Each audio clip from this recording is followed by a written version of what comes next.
هەنگاوێکی تاکڕەوانە دوور لە کۆدەنگی نیشتیمانی خزمەتی هیچ لایەنێک ناکات. ئەگەر ڕۆژی 23 حوزەیران ئەو ڕۆژە بوو بێت کە بۆ یەکەم جار لە مێژووی پەرلەمانی کوردستاندا بەبێ بەشداری فراکسیۆنی پارتی دیموکراتی کوردستان دانیشتنی پەرلەمان ئەنجام درابێت، ئەوە ڕۆژی 19 ئابیش بۆ یەکەم جار بوو 3 فراکسیۆنی پەرلەمانی کوردستان و 5 پەرلەمانتاری یەکگرتوو بە پێچەوانەی بڕیاری سەرکردایەتی حیزبەکانیان بەشداریان لە کۆبوونەوەی پەرلەماندا کرد.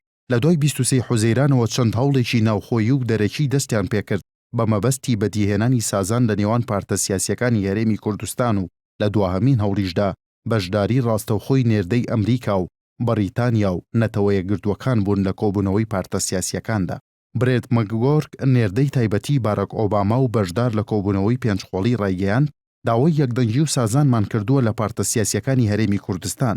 بەشێک لە چاودێرانیش لەو بڕۆیەدان بە مەبەستی سازان هاوپەیمانان فشاریان لەلایەنە سیاسیەکان کردووە. بەرژەوەندی سیاسەتی دەرەوەی ئەمریکا لە ئێستادا شەڕی داعش و یەکدەنگی هێزە کوردیەکانە. هەر ئەمەش بووای کرد هەر پێنج لایەنەکە لە بەیاننامەی کۆتایی یەکەم کۆبوونەوەیاندا داوایان لە سەرۆکایەتی پەرلەمانی کوردستان کرد کۆبوونەوەی نەئاسایی خۆی دوا بخات بۆ یەکشەمەی داهاتوو.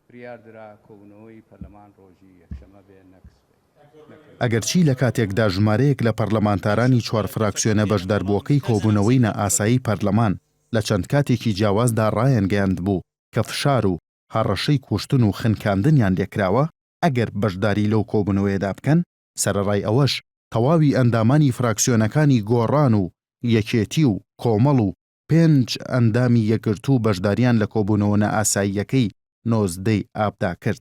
بەمەش کۆی ئەندامانی بەشداربووی کۆبوونەوەکە 53 پەرلەمانتار بوون کە نەیتوانی ڕێژەی یاسایی تەواو بکە. ئەو 53 پەرلەمانتارە دەواازەیەکی نوێیان بەڕووی کاری پەرلەمانی کوردستاندا کردەوە.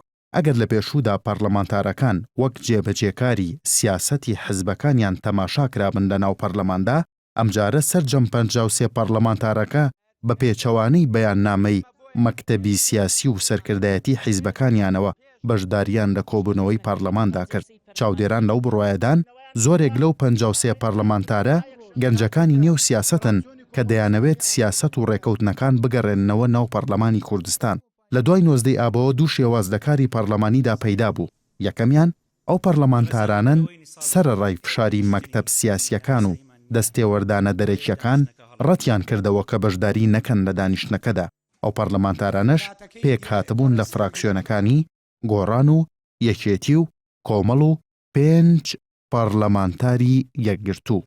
لە بەرامبەریشدا سەرڕای فشارێکی زۆری بنکەی جەماوەری و چالاکان و سۆشیال میدیا شێوازە تەقلیدیەکەی کاری پەرلەمانی لە لای 5 پەرلەمانتاری یەکگرتوو شیوعی و بزوتنەوە و کۆتاکان بەردەوامی پێدرا کە جێبەجێکردنی بڕیاری مەکتەب سیاسیەکان بوو لە پەرلەماندا.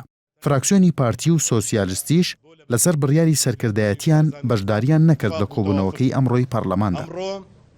ئیرادەی خەڵکی کوردستان، ئیرادەی پەرلەمانی کوردستان ڕۆژانی داهاتوو ئەوە ڕوون دەکەنەوە کە ئایا ئەندامانی پارتی و 5 پەرلەمانتاری یەکگرتوو لایەنەکانی تر بڕیار و ڕێکەوتنەکانیان دەگەڕێنەوە بۆ پەرلەمان یاخود بە پێچەوانەوە ئەو بەرەیی ئێستا دروست بووە ئەویش دەگەڕێتەوە بۆ کاری تەقلیدی پەرلەمانی کە جێبەجێکردنی بڕیارەکانی مەکتەب سیاسیەکانە.